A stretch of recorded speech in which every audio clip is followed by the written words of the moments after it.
Chapter 1. In the living room, our parents sat on the sofa, gazing at my sister and me with a look of serious expectation. "Emily, Grace," my father began, his voice steady. "It's not that your mother and I don't care about your feelings, but our family's current project needs substantial funding. The Smith family's marriage proposal arrives at a crucial time for us." He paused, measuring his words. "Besides, the Smith Corporation is one of the top enterprises in York City. Their family is disciplined, and Adam Smith is a talented, upstanding man, a good match." After he spoke, both of them turned their gaze toward me, waiting for me to agree willingly. In my previous life, just as they had hoped, I accepted their request and married into the Smith family.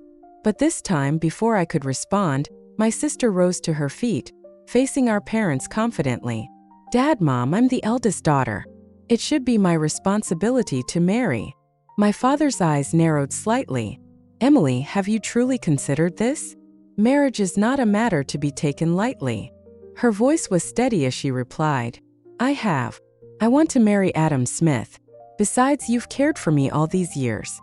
Now that the company is struggling, it's my duty to repay the family." She looked at me and squeezed my hand, giving me a bright, almost triumphant smile. "Grace, don't you want to see me find a place where I truly belong?" Beneath her smile, a glint of warning flickered in her eyes. I nodded. "Of course, I want you to be happy. The Smith family is wealthy and powerful. They won't mistreat you."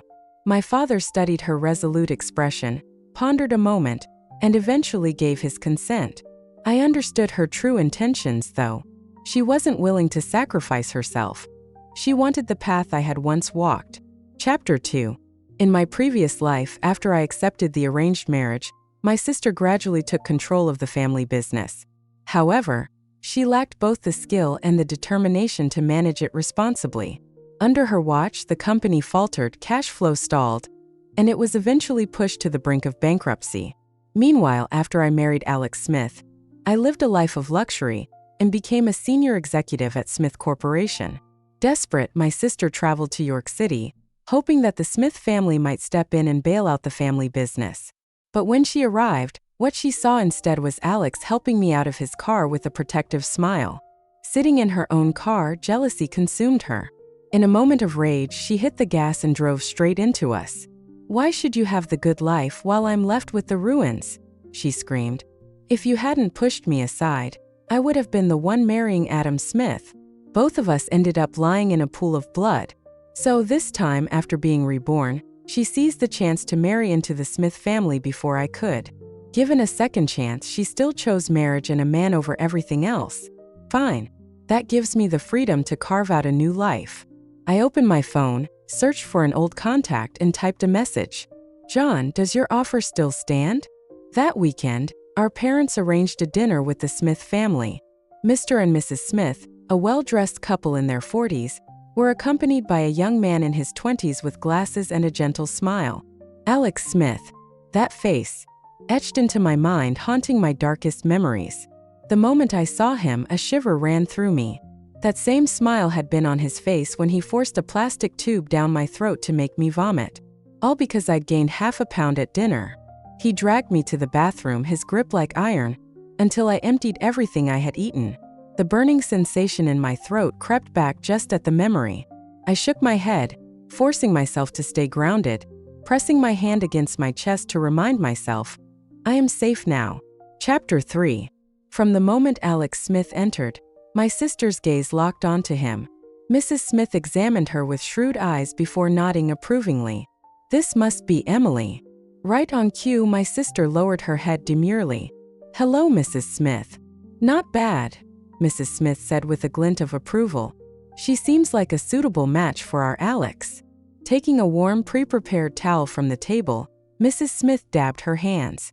"Our family doesn't have many rules, but the ones we have must be followed. Once you join our household, I'll teach you everything step by step." Hearing this, my sister beamed. Though Mrs. Smith's words were slightly rigid, the message was clear. Her marriage to Alex was as good as settled. I quietly focused on my meal, staying silent. In my previous life, after marrying into the Smith family, Mrs. Smith looked down on me, saying I came from a small family with no proper upbringing. She imposed a strict regimen, dictating every aspect of my life. I had to report my whereabouts every time I left the house. Even my weight was monitored with each ounce scrutinized.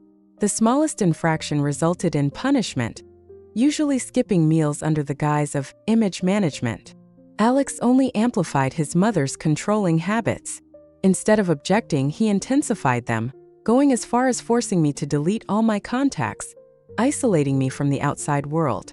Resistance meant time locked in the storage room, dark, stifling, and silent. Mr. Smith remained indifferent, a man solely driven by profit. He turned a deaf ear to every plea, every call for help. In time, I learned to bury my emotions to mask obedience. Eventually, I managed to convince Alex to let me work at Smith Corporation, where I brought in deal after deal, becoming indispensable. Watching my sister now, I felt a touch of bitter amusement. She was too busy basking in her good fortune to notice the hidden threats behind Mrs. Smith's words. Chapter 4. With just one meal, the two families finalized the marriage arrangement. As we left the restaurant, I checked my phone and made my way to a nearby cafe as agreed. I spotted him at once, a man sitting by the window with an easy smile. "John, sorry to keep you waiting." John, my senior in university, had majored in Chinese medicine. We met in a calligraphy club, became friends along with a few others, and eventually grew close. After graduation, he started his own business and once invited me to join. But I was absorbed in my thesis at the time and hadn't given it much thought. In my previous life, that opportunity slipped away once I married Alex. He demanded I delete all contacts, cutting off ties with everyone. But now, with my sister taking my place in the Smith family, I finally had the freedom to accept John's invitation. "Not at all," he replied unfazed. "My office is just nearby. I can show you around." "I'd love that," I said, smiling. Following him, we walked into a building beside the cafe. We were soon approached by a petite girl who lit up upon seeing me.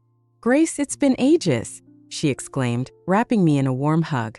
I immediately recognized her voice. A junior from university and a friend from our club. Other familiar faces soon gathered around, greeting me warmly. Some I knew well. Others were new additions. As John showed me around, he introduced me to his team. The company was small, mainly staffed by old friends from our calligraphy club, focusing on health-oriented skincare products. The research and development team was composed of graduates from the Chinese medicine department. Since I had studied economics, John hoped I could help manage the company's operations. After the tour, he extended his hand, his expression both serious and welcoming. "Grace, welcome to the team." Chapter 5. After completing the onboarding process, John drove me back home. Life quickly became hectic.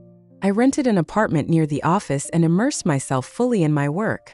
In my past life, after marrying into the Smith family, I had persuaded Alex to let me work at his company. With relentless effort, I gradually worked my way up to a senior executive position. In this life, the invaluable experience I gained helped me adjust to my current role swiftly. My parents didn't show much concern about me finding a new job. They had already given away a third of their shares as my sister's dowry and subtly discouraged me from joining the company's management. My sister's wedding was an extravagant affair.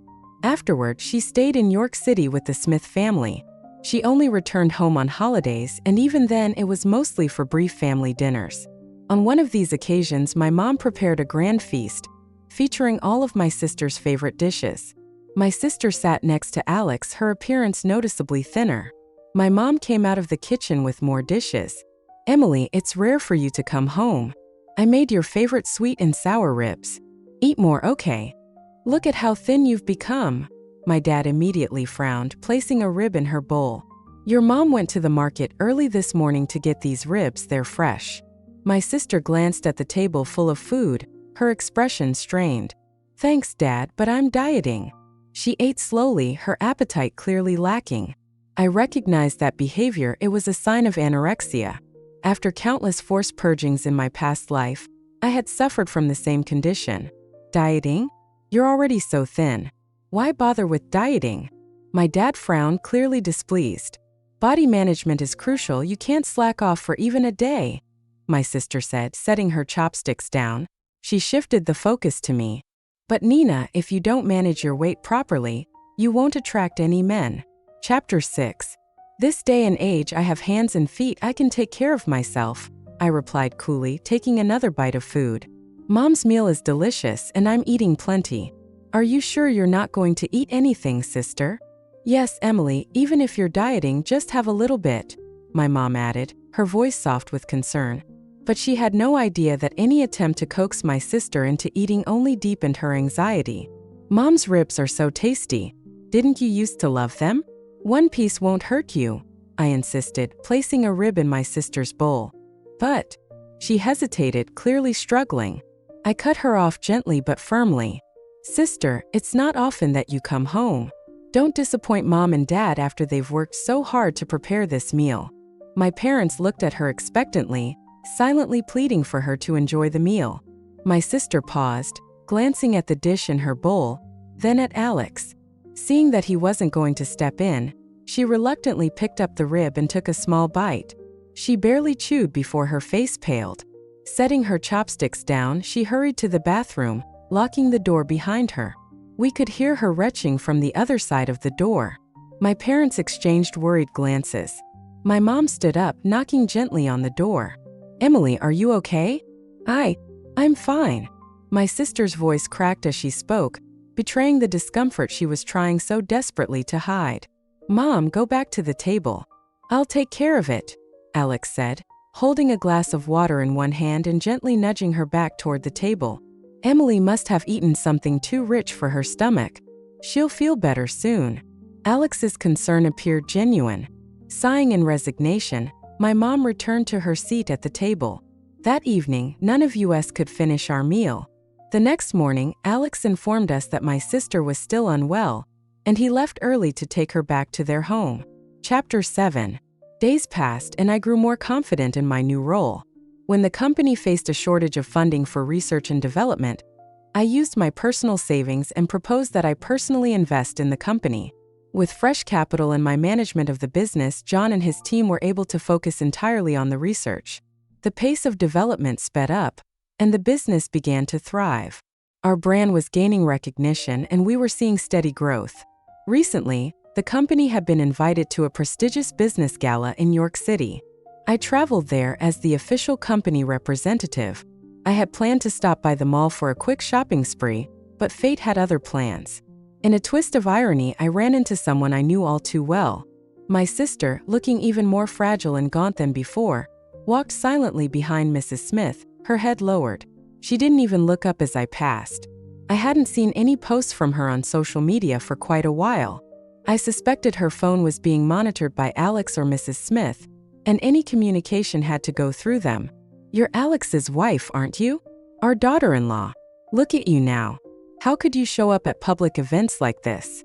Mrs. Smith's voice was sharp as she picked out clothes, her tone dripping with criticism. If it weren't for our family accepting you, you wouldn't have this kind of life. My sister didn't respond. She simply nodded, her body language clearly signaling her discomfort.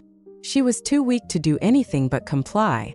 Mrs. Smith held up a dress, sizing it against my sister's frail figure. The moment the fabric touched her skin, my sister's face tightened with distress. Mrs. Smith didn't notice or didn't care that my sister was visibly uncomfortable. She'd insisted that my sister maintain her figure, and the pressure to do so had driven her to extreme measures. Anorexia had been her coping mechanism. The rapid weight loss had only fueled the frustration of the Smith family. The sudden influx of food only worsened her condition. Yet, whenever she dared to refuse, she was locked away in a dark, lonely room as punishment. She had no idea how long she had been in the storage room. The silent, lightless, confined space amplified every discomfort in her body, and the loneliness nearly suffocated her. Just thinking about that period made her face turn pale with fear. Chapter 8. Mrs. Smith took a phone call, likely something urgent. After giving my sister a few brief instructions, she hurried off. My sister let out a sigh of relief, then turned around and saw me shopping in the store. In an instant, her previously ingratiating smile towards Mrs. Smith disappeared, replaced by an air of arrogance as she looked down at me. What are you doing here? Why shouldn't I be here? I replied nonchalantly while perusing the clothes. Aren't you working at some startup? How much can they even pay you? Her voice was a little hoarse, probably from the long-term strain caused by frequent vomiting. Don't say I didn't warn you, but this store is way out of your league if you're just living on a salary. I'm on a salary, true, but what about you? You don't even have a job, I shot back, pausing to cast a pointed look at her. I'm Mrs. Smith now, why would I need a job? I have a husband who's happy to spend money on me, she said, waving the supplementary card Alex had given her. She gestured toward the clothes Mrs. Smith had chosen and addressed the sales assistant. I'll take these. Please wrap them up. Of course, please wait a moment, the assistant replied, taking the card and processing the total. With efficiency, the assistant wrapped the clothes and handed them, along with the receipt and card, back to my sister. No more than a minute later, her phone rang. Seeing the caller ID, my sister's expression grew even more smug. She deliberately cleared her throat, answering the phone in a sugary sweet voice. Hey darling, what's up? Alex's voice came through the line. Did you buy something? Yeah, Mom took me shopping for clothes, but she had to leave early. Since it's rare for me to get out, I decided to pick up a couple of pieces before heading back. I see. I won't be home for dinner tonight, so just head home early, Alex said. The call ended shortly after. Chapter 9. A brief flicker of disappointment passed across my sister's face. But once she realized I was still there, she quickly regained her haughty composure. Why are you staring at me like that? Jealous that I have such a good husband? Just so you know, he's your brother-in-law, so you'd better watch yourself. Unable to resist, I let out a small laugh. A good husband who needs to be consulted before his wife buys a couple of dresses with his card? You're just jealous, she sneered, looking at me with disdain. You probably can't even afford a single item here with your monthly salary. Is that so? I responded coolly, handing the clothes I had chosen to the sales assistant and pulling a card from my bag. Please ring these up. My sister crossed her arms, smugly awaiting my reaction when I saw the total price. The assistant took the clothes from me, and as soon as she saw the card, her attitude shifted to one of even more warmth. Ms. Zhou, I'll process this right away. Please give us a moment. She signaled to another assistant, who quickly approached. Ms. Zhou, we've prepared some refreshments for you. You can wait in our VIP lounge. The store, a luxury brand with a minimalist and elegant design, was one I frequented. The card I handed over was the store's VIP card. No need for that, I said with a smile, waving off the offer. I turned to my sister, adding, even if I spent my entire salary, at least it's my own money. Unlike you, who needs permission to buy a single item. Where did you get all this money? The VIP threshold for this store is quite high, my sister said, her face shifting from surprise to contempt. You must be up to something shady. Sister, I said, my smile fading into something more serious. Spreading baseless rumors without evidence could have legal consequences. By this point, the assistant had returned with my packaged items. I thanked her softly and walked out of the store. My sister was left speechless, standing there watching my retreating figure. Chapter 10. The business gala in York City was held at the most luxurious hotel, inviting prominent and influential companies in the industry. Although our company couldn't yet compare to the giants of the field, it was rapidly growing and considered a rising star with great potential. Seeing me at the event, many familiar guests came over to chat with me. After greeting former clients and handling various conversations with other guests, I finally had a moment to catch my breath. Just as I was about to find a corner to rest, a slightly hoarse voice spoke in my ear. When did this event become so low class? How did someone like you manage to get in? I looked up and unsurprisingly, it was my sister. I noticed Alex Smith talking with others not far away, indicating that my sister had accompanied him to the event. What do you mean by someone like me? I retorted. You weren't invited but can attend because you're with Alex. I was invited, so why shouldn't I be here? My sister snorted. Who knows how you managed to get an invitation? She glanced around the room, her eyes lingering on several guests' female companions, and insinuated, maybe you're just like them. No matter how much older the men are, as long as you make them happy, you get whatever you want. I sighed, placing my glass aside, not wanting to argue further, and got up to leave. What, feeling guilty? My sister immediately blocked my path. Or maybe you found your next target and are off to catch a rich husband? Sister, I told you, spreading false accusations can have consequences, I said, my expression darkening as I prepared to push her hand away. But someone moved faster than I did. A firm hand gently but decisively removed my sister's arm from my path. I looked up to see John standing beside me, his expression composed but stern. Is there a problem here? John asked, looking between my sister and me. My sister's face flushed with anger and embarrassment, but she didn't respond. She glanced over at Alex, who was still engaged in conversation, oblivious to the scene unfolding. No problem, I said, meeting John's eyes with a grateful smile. I was just leaving. John nodded and turned to my sister. It's best not to make baseless accusations.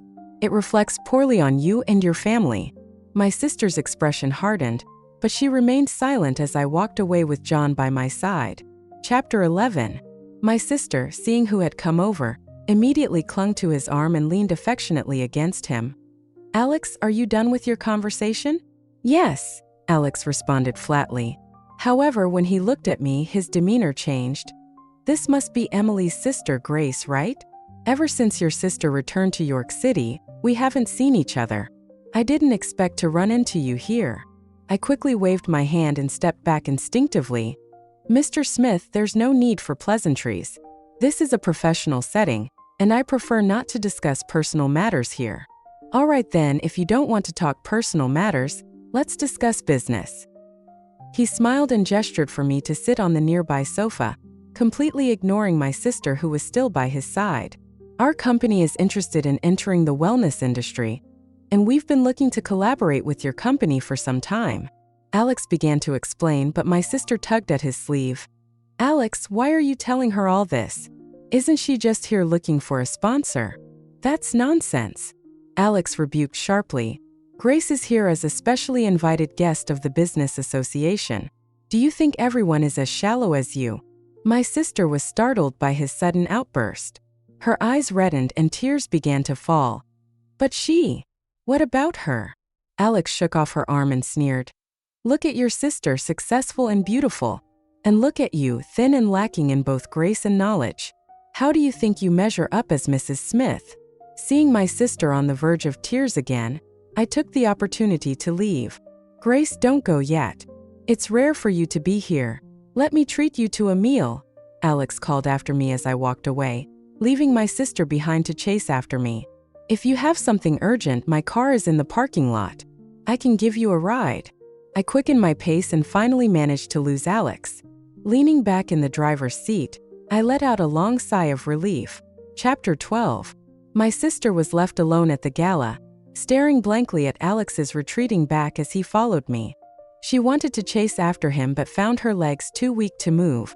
Grace Jo, why is it that even with a second chance, Alex still prefers you? She muttered through gritted teeth. I'm the legitimate Mrs. Smith, Alex's wife. She questioned herself. Was she not pretty enough? Was she not pleasing enough to him? Countless possibilities swirled in her mind until she reached a conclusion. Yes, I need to give Alex a child. Once I have a child, Alex won't stray. She wiped away her tears and clenched her fists tightly. After discussing with Mrs. Smith, a plan was set in motion. Mrs. Smith arranged for professional doctors and nutritionists to help my sister recuperate. The Smith family still desired an heir.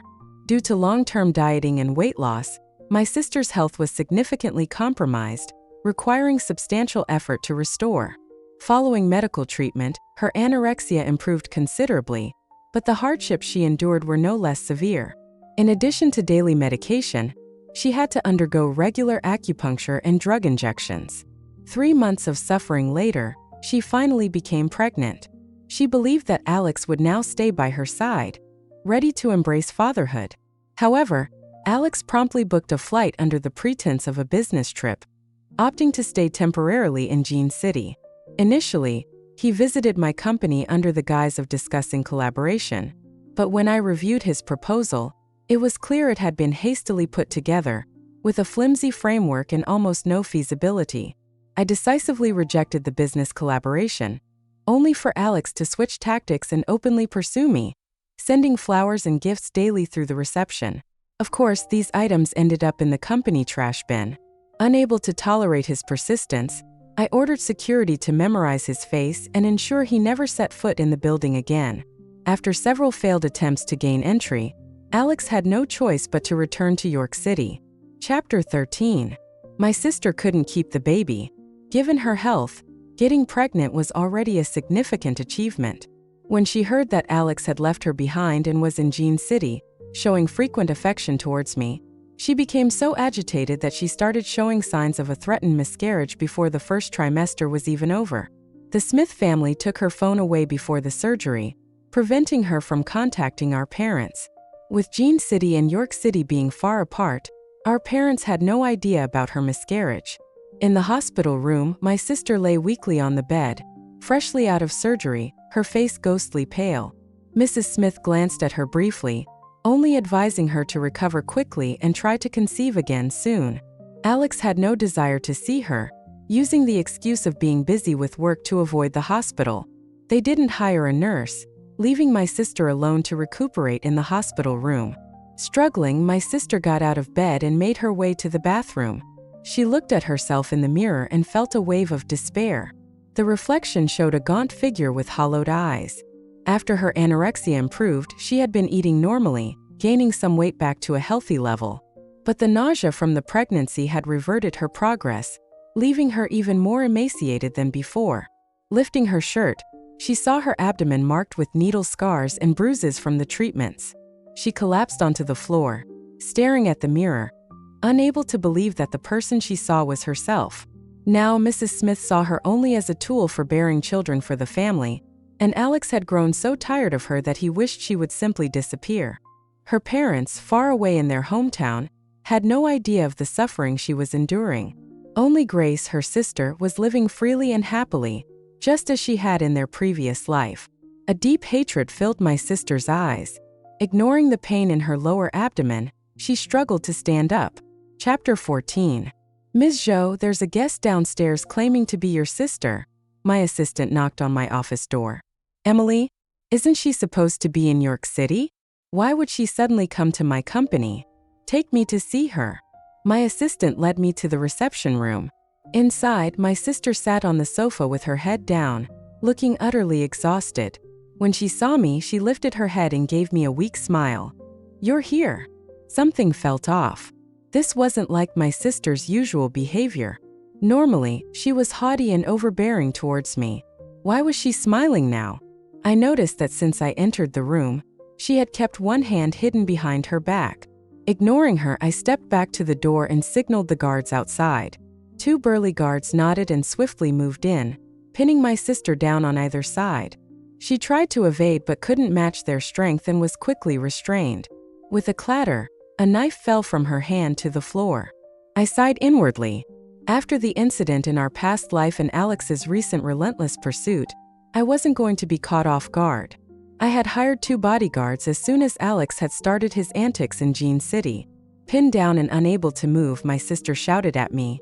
Grace Zhou, did you know all along about the true nature of the Smith family?